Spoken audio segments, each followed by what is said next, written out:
It is now 10 o'clock, and I want to say good morning, good morning, good morning, everyone. I am Gloria Shivers, the program director for the Patriots Technology Training Center.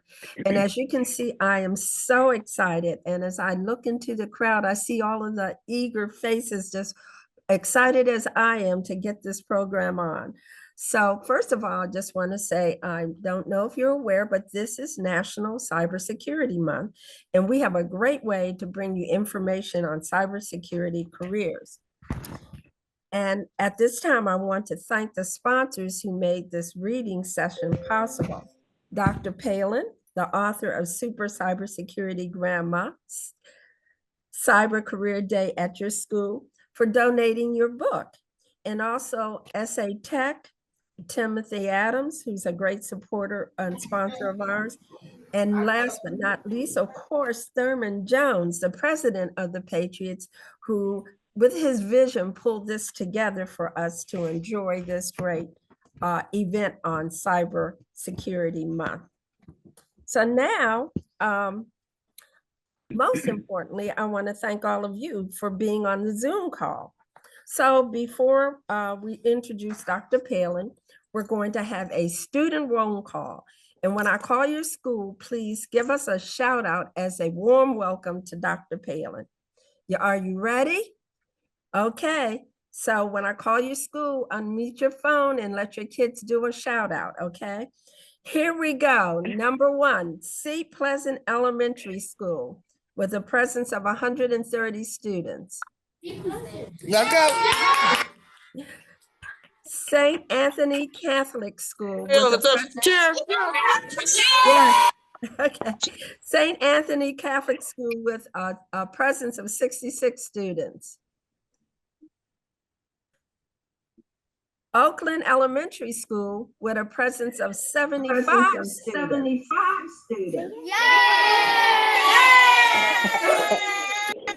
Capitol Heights with a presence of 140 students.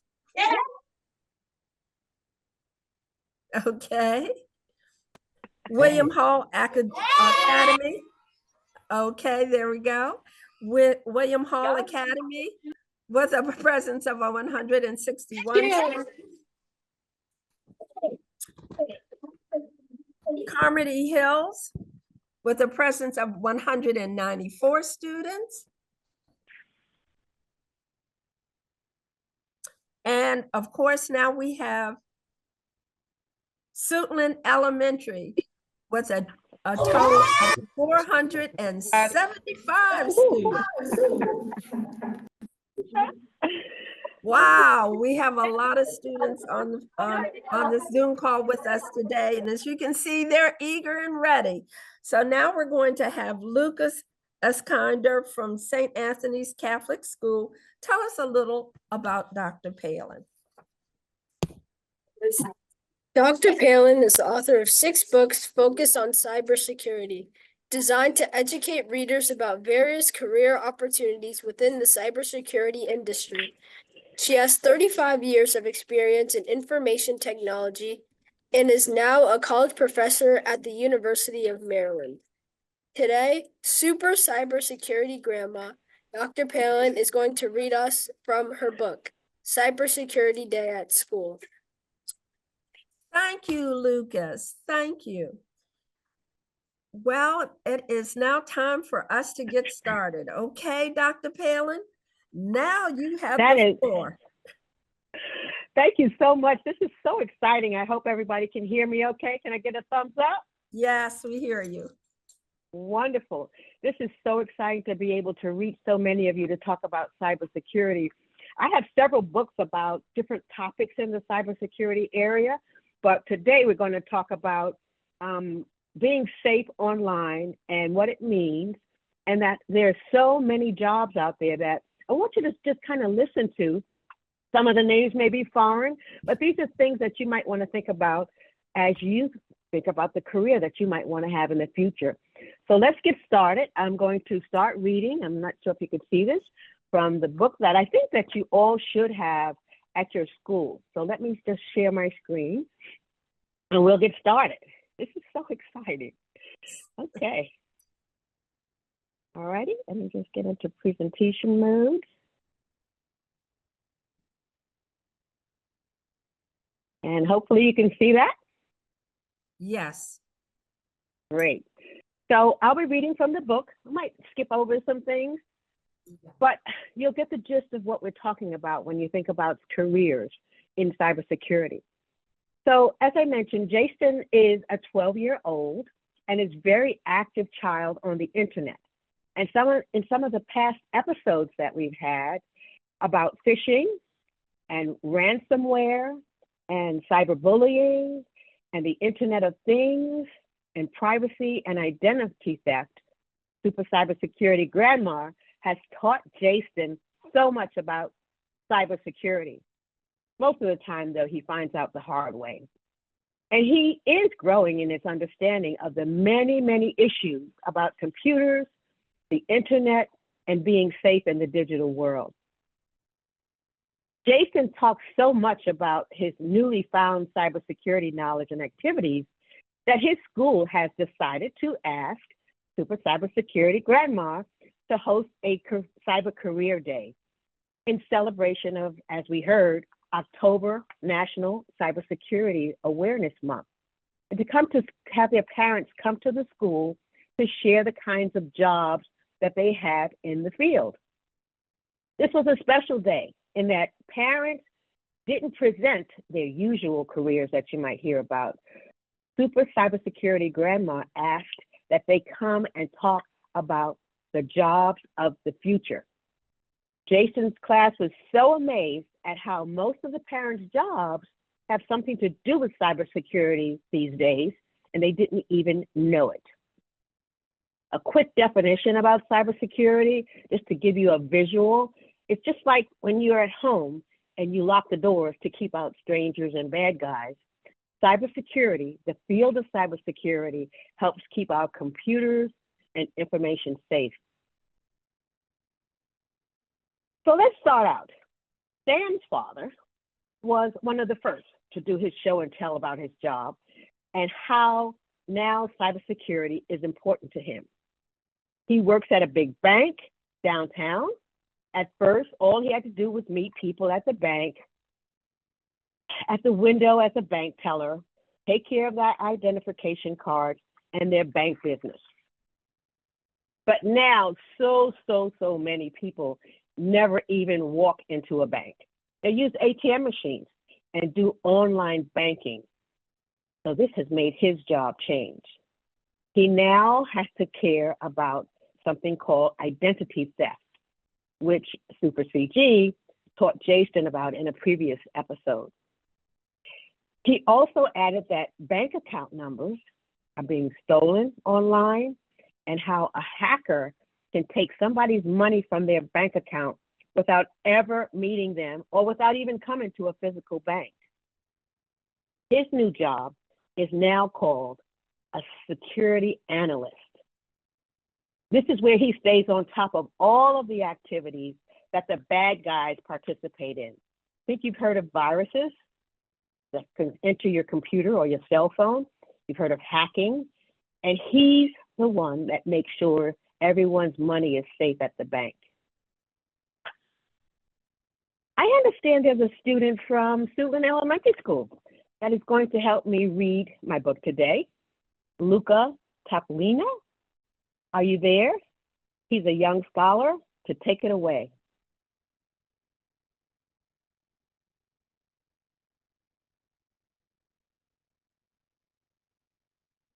Isaiah's mother was the next one to speak to the class. She has been a police officer for many years, but now she's a digital forensics analyst for the police department. Her job changed because criminals are using mobile phones, computers, and the internet so much now, they leave a trail of information on the devices that help the police officers solve the crime in a brand new way. Wonderful, Luca. That is so important because a digital forensic analyst can find all kinds of information on your computers, hardware, and software like the disk drive and the memory. And you can even find out information from your cell phone texts and the emails that you send and the social media that you participate in. There's information about all the websites you visited and all of the other things that you do in the digital world that can be traced back to you. Tamika's mother is a cool television news reporter. She's on television every day talking about current events and politics and elections and things like that. And what some of the foreign countries, like China and some others, are hacking into the election systems in the United States and other cybersecurity related world events that seem to happen on a daily basis. She is now, because of cybersecurity, the chief cybersecurity reporter. She went to college in the beginning to learn how to be a journalist on TV. Then she also had to take cybersecurity courses after she graduated. Of course, there are people like Gregory's dad, who are real computer geeks. He has a job that lets him work on some of the networks and the routers and the computers and the Wi-Fi and servers. He's actually one of those people who are close to computers, the inner workings of computers, and knows what bits and bytes are going across the network to see what they should and should not let cross the network. He is called a security engineer. Gregory's dad also works closely with Susan's dad, who is actually also kind of geeky. He is what is called a penetration tester or an ethical hacker. And he works for the US government. Their jobs are cool because they get a chance to actually legally hack into computers so that they can tell people where the bad guys are before the bad guys actually get in to steal any data. The parent with the most fun is Alice's uncle, who gets to play what seems like computer games. It's called wargaming because it started to be used in the military, or sometimes we call them red team, blue team challenges. His job title is also called a penetration tester, but he likes to call himself a gamer. And how does that work? Well, the red team members are the attackers, and they use their skills to do bad activities like stealing data or bringing your computer down or something like that on the blue team. But the blue team are members of the defenders, and they have to do everything that they can to protect the network from the attackers. It's just like playing chess or just some of the video games that you're familiar with. Who wins? The person who can protect their information or protect themselves the best. And this is a great computer game type job, basically, that you can get paid for instead of just playing games.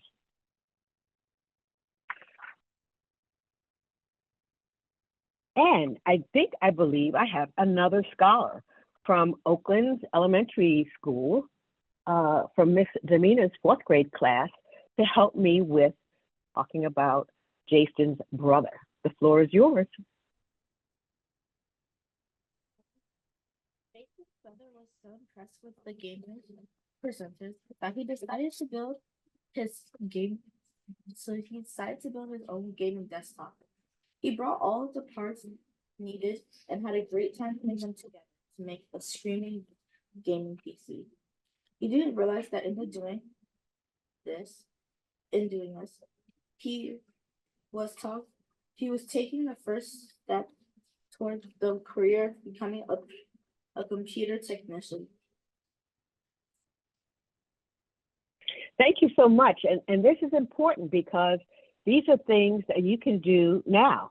I'll talk about some things that you can think about as you're thinking about careers down the road. But this is something now that you can learn about computers. You can build your own computer. It's really not that hard to do. And Jason's brother had a great time building a gaming computer that he now uses, but it also gave him the experience to become a computer technician. So the next presenter was Jennifer's aunt, who writes computer code for apps. I think everybody knows what apps are. You have cell phones and they have apps on them.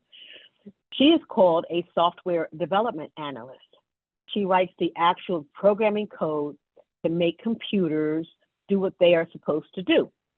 She also started to have to write something that's called secure apps and she's doing it a lot for mobile phones.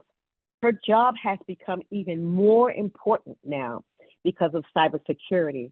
So her new title now is called a secure software developer. We just added the fact that she is writing programs that are created for computers, mobile phones, and the internet, and making sure that they are safe from hackers. And it's a hard job because the hackers are smart too. She has to be even smarter to keep them from getting into our computers. One of the things that I'm going to talk a little bit about that it relates to careers in cybersecurity is something called security clearances. And I'm mentioning it for a couple of reasons, because if you want to get a good job in cybersecurity, you definitely have to think about the fact that down the road, you might have to get a security clearance for the government, to work for the government, because it's always needed when you're doing classified secret work with the government. You have to get a background check, which means that folks who do the government security clearances look into your background. What have you done in the past, and look at everything in your lives to make sure that you are a good citizen and that you can be trusted with government information.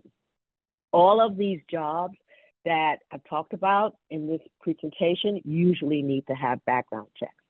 And in that background check, you can't have anything that said that you ever used illegal drugs, you had bad credit, or a criminal history. Those things are important to keep out of your life. And the reason, once again, is that I'm stressing this in this presentation is because it's not too early to stop thinking about your future job opportunities. Because the things that you post on social media, and Instagram and Facebook, Snapchat, all of those things, all of the things you text, all of the pictures that you put out publicly will stay with you and could impact you if you are trying to get a job in the future. Remember, when things are put out on the internet and on computers, they usually stay there and they don't go away. So be careful about what you do to maintain your personal reputation, and it's never, never, never too early to think about that. So the last speaker was Javier's mom, who is called a Chief Information Security Officer, a CISO. She has basically the highest paying job of everyone because she is usually the one who all of these cybersecurity people we talked about report to. It's called a CISO, the CISO. She has a lot of responsibilities for making sure that everyone is secure in the company where they work. CISOs have people working for them, as I mentioned, the security analysts, the secure software developers, and more. And to be a CISO, she had to work hard to get a college degree and get experience working in cybersecurity stuff, like networks and programming and security. She also, CISOs also sometimes take what's called a certification test. And these come from organizations, and it's basically to verify that a person really actually knows something about cybersecurity. So education, experience, and the certification is really important for her to get that top paying job, lots of money. So basically, I gave you a lot of information, and I know your head's probably spinning. There's a lot about cybersecurity jobs, but at least we now know, and the schools are happy that the students know something about the types of good paying jobs. Remember, these are good paying jobs and careers that are available to you. I know we hear a lot about the good paying sports jobs and the good paying entertainment jobs, but these are just as important for you to aspire to. They are all high paying, and there are many, many openings. That's another thing, that there are approximately 400,000 jobs in cybersecurity that are open at this time in the United States. So you have a lot of opportunity to get one. So I hope it gave students some career choices to think about in the future. Like I said, I know there was a lot thrown at you today, but there's also a glossary in the back of the book that I think all of you have a copy at your schools to kind of explain some of the terms that I've used, even if you were not familiar with them. So I am so excited to also let you know that there is a 7-minute video that's available. That's kind of a synopsis of some of the things that I talked about today. Also gives you some background about the careers and some of the educational requirements that might be needed for some of the jobs that I mentioned. So I will make sure that your teachers get a link to this video so that you can see it again at your leisure. So I am so excited to be able to introduce you to a few of the high-paying job and career opportunities that are out there in cybersecurity, and I hope you have some questions.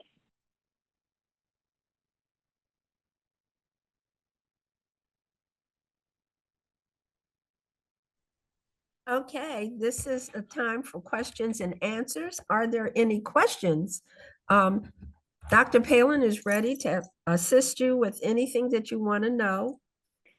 Are there any questions from anyone?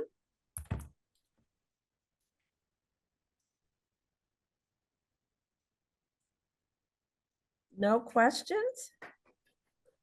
Well, Dr. Palin, I have. What made you go into cybersecurity, Dr. Palin?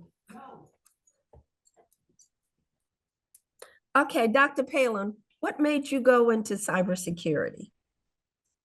Oh, that's a great question, because and I think just to answer your question kind of sideways, that's why I'm here today, because I kind of fell into cybersecurity.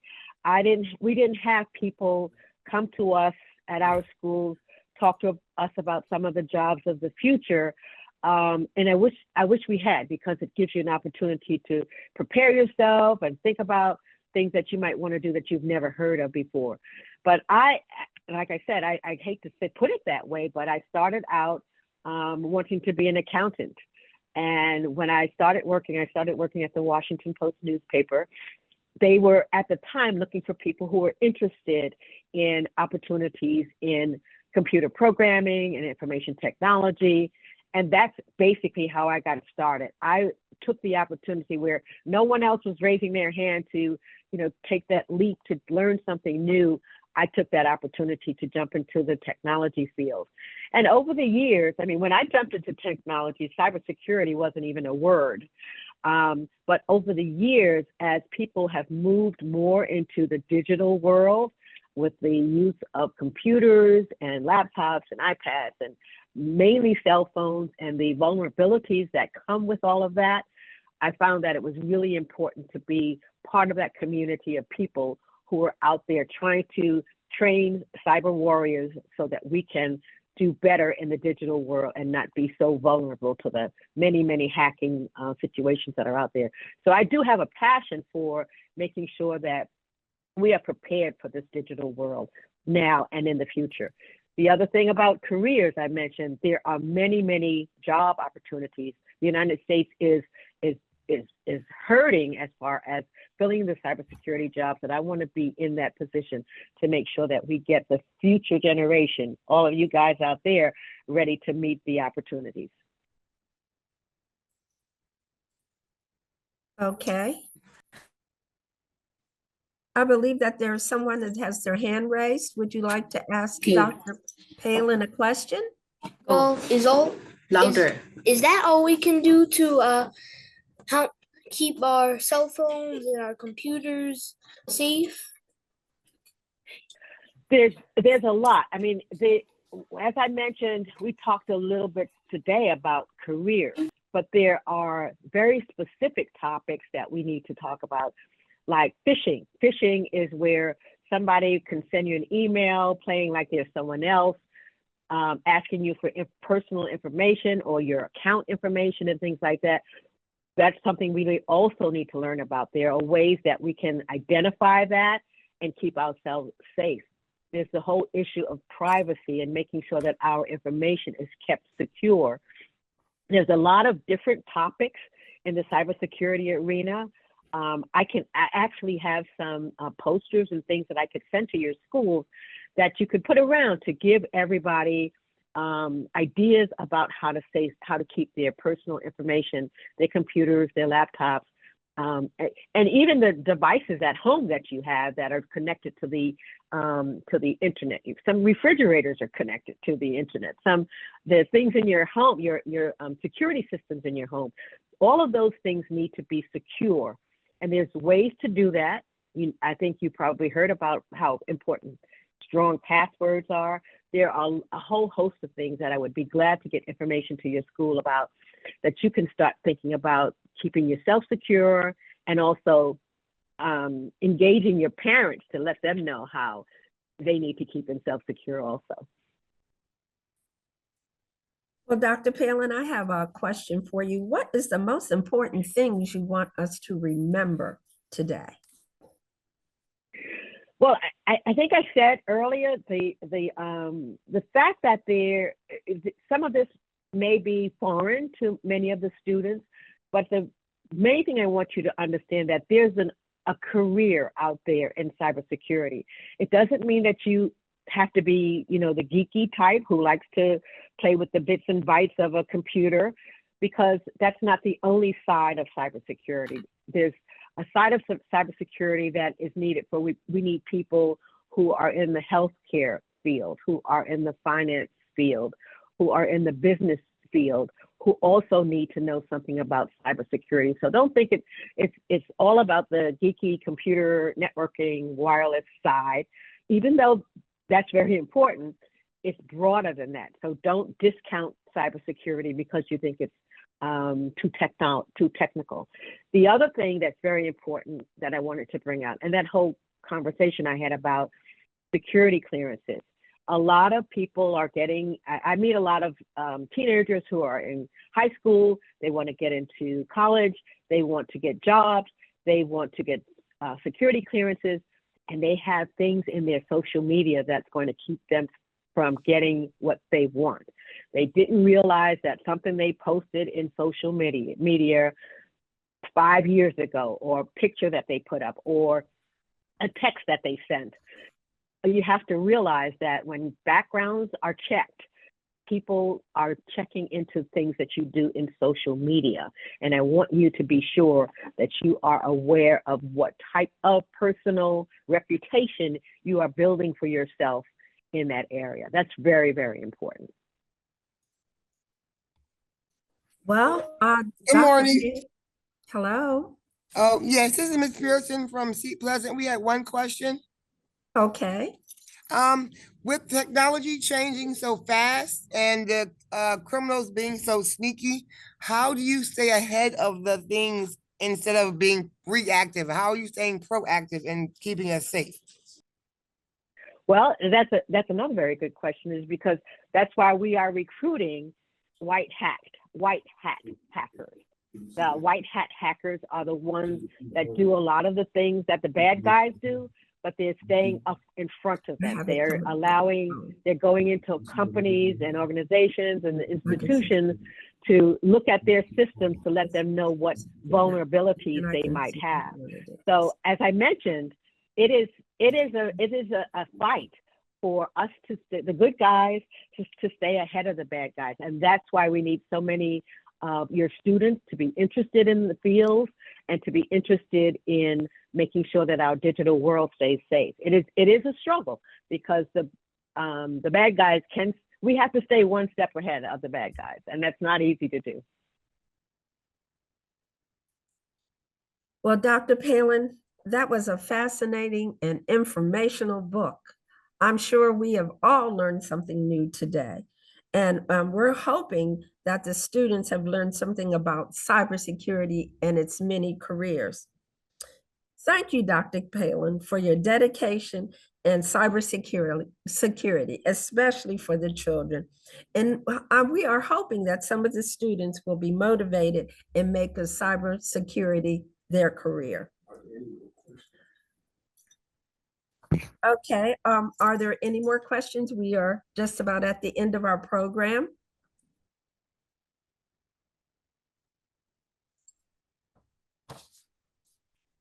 Okay, since there are no more questions, this concludes.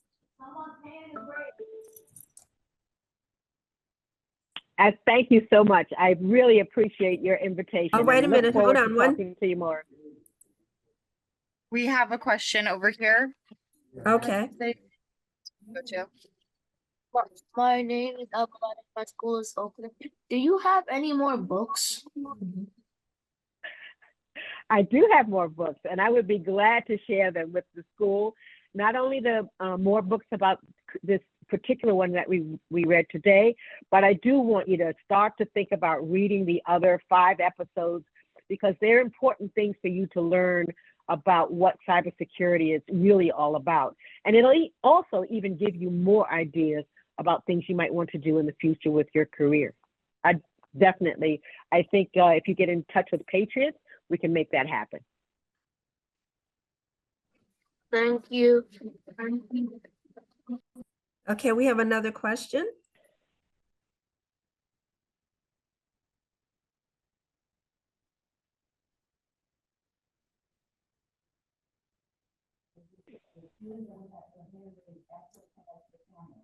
Right, I think there's someone with Sarah Kane who had their hand raised. Did you have a question?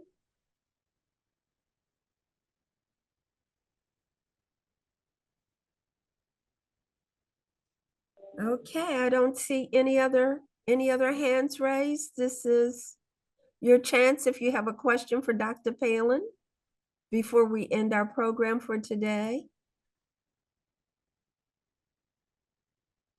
Okay. Can I just share? This is Michelle Washington with Carmody Hills Elementary School. I wanted to thank Dr. Palin so much for coming and educating our students while they're young, so that we can actually start shaping them on this path. A lot of times people don't come and speak with our students until they're in high school. And by then, Right. some things are already set, but feeding their minds while they're young is so important. So thank you so much for investing in our young people. And I know you do this every year, Patriots. So thank you so much. And Dr. Palin, thank you for taking out this time and speaking with our students. I appreciate the invitation, and please let me know what else I can do, because I am very passionate about doing exactly what you said. Thank you. God bless you and your ministry. Thank you. Okay, I see that Anna Zappa has raised her hand. You have a comment or a question? Wait, we have a question. Go ahead. How do you tell the difference between a dangerous app and a good app? Well, that's an excellent question, because it's not easy. It's not easy to do that. And one of the things that I would have to say is to just never install or download anything that is not familiar with you. So if somebody just off the cuff sends you a link through a text message and with a link to click on, you should never click on it without actually understanding what you're doing before. We have a saying that you have to think before you click. And that's one way to make sure. There's a lot of things to think. Now, there's another conversation we can have to put in your head what you need to think about before you click on a link. Does it look legitimate? Is it coming from a real legitimate website? All of the things, we can teach you how to identify some of the things that you should be wary of before you install apps or before you click on links. So there's a lot of things that we could do with that. Okay, I noticed that it was Kimberly Williams, and there was another hand that was raised. We have time for a couple more questions. Say good morning.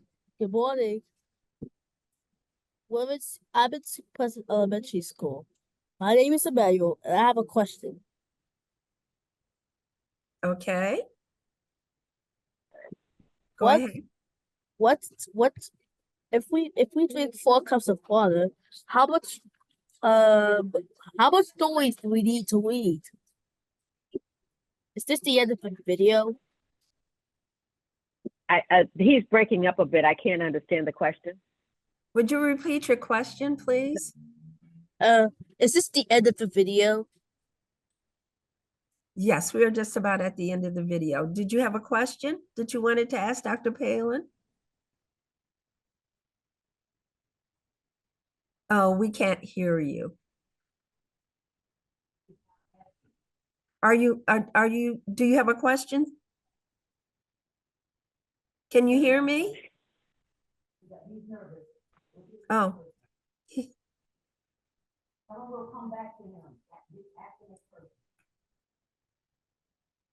He's talking. Okay. We'll come back to you. So go ahead. No, you can go ahead. We're waiting for your question. My name is Roman, and my question is, when did you start doing cybersecurity? So as I mentioned, I started my career a long time ago in computers and information technology. And like I said, the word cybersecurity wasn't around that much then. So I would say it's been probably about 15 to 20 years that I kind of shifted from thinking about, I was a computer programmer. So I wrote programs, I wrote apps as you know them. And then we had to start thinking about how to make things much more secure. And that's when I started to get into cybersecurity. I teach cybersecurity at the university. And now most of my efforts are to get the word out, how the importance of cybersecurity, to get the word out about all of the concepts about cybersecurity, and to get people educated about cybersecurity. So in my job, I have a lot of opportunity to apply for grants, get awarded grants, get funding for teachers and students to be able to advance their education in cybersecurity. Yeah. So, I've been doing a lot of that for the last 10 years or so. Yeah. Hi, my name is Miranda, and I'm from Capitol Heights Elementary School. So my question is, can AI be bad sometimes or like controlled by hackers? That is a wonderful question, and we didn't talk about AI because just like cybersecurity became really a hot topic, and there are lots of careers, that's where AI is. And for those of you who are not familiar with AI, that is artificial intelligence. And there's a lot of discussion on both sides about artificial intelligence. Is it good? Is it good for for the country? Is it good for the world? Is it good for humanity? Or is it going to bring problems as far as the use of artificial intelligence? And there's discussions that are reasonable on both sides of those fences. So one of the things that's happening in my field of cybersecurity, we are starting to match it with artificial intelligence in a couple of ways. We need to think about how we can use artificial intelligence to help us, think about what the bad guys are doing. And then we have to think also about how to keep artificial intelligence a secure area. I mean, there are things that people can do to make artificial intelligence bad for some people. So we have started to marry the two topics, and it's very important that you think about that. My personal opinion is that I love artificial intelligence. I love AI. I love some of these engines that you could use to answer questions. And I think it's not something that I take full belief in, but it does give me a start if I'm trying to find something out. See? So I love the question about AI because that's something that you also need to be aware of. Ready? Go ahead. My name is Hazel. My name is Hazel, and my question is if the phones are safe for kids, I didn't hear that. and if the phones are safe for kids. Are cell phones safe for kids? Yes. They can be made safe and secure for kids. Yes, there are all kinds of things that are available to parents and teachers to make cell phones I shouldn't say, I guess, to lock down some of the things that makes it more safe for children, because there's a lot of things that are not safe out there. But most of the manufacturers of cell phones and iPads and applications like that now have things that are built in to put parental controls. So I would not just give an open cell phone to a child, because there's too much out there for that's not good for them. But there are ways to put parental controls on mobile phones. So they're safe. They are safe. And they, what I think the thing about mobile phones is that they make things so convenient for us. So for you as a child with a cell phone, it's so convenient for you to communicate with your parents if you need to, or for them to communicate with you if they need to. So there's convenience in there. But with that convenience comes some things that we don't want people to use. And that's where the awareness comes, where you need to understand what's good, what's bad, and how can I protect myself against those things. Okay, at this time, we, as you know, we've already gone over time, so we have a lot of time for 2 more questions. And if you do have a question, Dr. Palin, would you mind if we provided the coordinators with your email so that we can send you any other questions that the students may have? Sure, that's fine. Okay, then. Should I put it in, I put the link to the video into the chat for the coordinators, and I could also put my, the email that they should use. That will be just great. For me. That'll be great. So if they need to teachers, get in touch with me. yes. Dr. Palin is going to put her email address in the chat so that we can address any of the other questions that your students may have. So now we have, we only have time for 2 more questions, if we will. So who's next?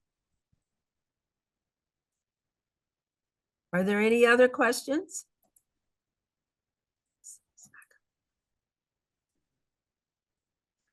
I have a question for Dr. Palin. What year did you get your doctors, and what did you get your doctors in? Sure, I got my doctorate in 2005. I'd be glad to talk to anybody about that, because that is a very good experience, not only from an academic and educational experience, but from a life experience. It taught me a lot of things about life and being persistent with your activities and your goals. So the doctoral process is really not only, like I said, academic, but it really does fill your life with something. That was in 2005, and my dissertation was on virtual labs. So in teaching cybersecurity and technology, I teach at an online education institution. So we had to have ways that our students, if we were teaching them something about a network, we needed to have a way for them to have some hands-on experience with network operations. So that's what we call a virtual lab. So it gives students opportunities to practice what they're learning before they get into the real world. So there's a whole world about how to create virtual labs. There's something called cyber ranges today that fill that gap, where you can sign on and you can actually be on a computer like you were at an office or in an organization. So that's what virtual labs is all about. And my dissertation was about that topic. Thank you, Dr. Palin. We have You're welcome. we have time for 1 more question. Is there another question? Hello, my name is Aspen. I go to Carmi Hills Elementary School, and I have a question. you have to be to get into cybersecurity? You got cut off, Aspen, you got cut off on the first part. What age do you have to be to get into cybersecurity? Oh, that's another very good question. So as you can see, we're trying to get you started at a very early age, at least thinking about it, thinking about what opportunities are out there. As you progress through school, you'll meet with guidance counselors. Sometimes guidance counselors are not even aware of all of the cybersecurity things that careers and opportunities that are out there. So we and I am especially passionate about making sure that you're hearing about these things at an early enough age that you can at least ask somebody about these opportunities if it's not presented to you. So as far as the age is concerned, when you start thinking about, middle school and high school, thinking about the courses that you want to take. Do you want to take computer science courses? Do you want to take security courses, which you may not have many offerings of that in your school, but you can start thinking about ways that you can prepare yourself very early. I would say, right now, that there's a career opportunities, there's a world out there for you. So start thinking about that as you start thinking about courses you could take. Some computer things require math, but in addition to what you're doing in school, never think that that's all you can do, because there are lots of other opportunities outside of your school in the cybersecurity area. There are ways that you can get an internship that's working at an organization and learning while you're still in school. I mentioned certifications. There are exams and boot camps that you could take to learn things that supplement what you're learning in school. So, I would say it's never too early to be aware, but really when you start thinking about, I think I might want to go along with this career, talk to your advisor about the courses that you should take, and then think about some of the external opportunities that are out there. Okay, thank you, Dr. Palin. This is the conclusion of our program, and I'm sure that you will agree with me that it has been most informational. There have been things that you never even knew existed about cybersecurity. So we want to, from this point on, to seek some more information. And again, coordinators and teachers, you have Dr. Palin's email address, so feel free to send her any questions that you have. So at this time, I would like to thank everyone, each and every one of you, for joining us today, and please enjoy the rest of your day. Thank you.